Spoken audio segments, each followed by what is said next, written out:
जमलेल्या माझ्या तमाम मराठी बांधवांनो, भगिनींनो आणि मातांनो, सर्वप्रथम मी आपणा सर्वांना गुढीपाडव्याच्या मराठी नववर्षाच्या मी मनपूर्वक शुभेच्छा देतो।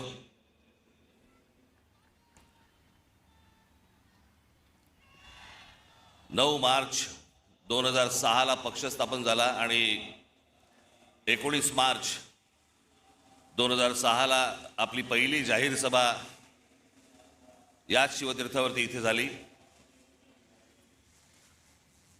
आज 20 वर्ष झाली पक्षाला आणि आनंदाची आणि भाग्याची गोष्ट अशी की 20 वर्षानंतर 19 मार्चला गुढीपाडवा यावा। मी याला शुभसंकेतच पकडतो। मी हे सगळे ते निवडणुका आल्या गेल्या झालं, शिमगे झाले, सगळं झालं। आपण जे उभे आहोत हे लक्षात ठेवा, हे महाराष्ट्रासाठी उभे आहोत। आणि मी जे बोलतोय तुम्हाला आता हे तुमच्या टाळ्यांसाठी बोलत नाहीये।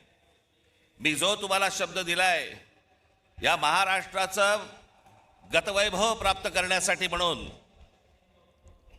आपल्याला जी सत्ता घ्यायची आहे ती सत्ता भविष्यामध्ये आपण हातामध्ये घेणार म्हणजे घेणार। हे मी फक्त तुमच्या टाळ्यांसाठी सांगत नाही, तो माझा आत्मविश्वास आहे।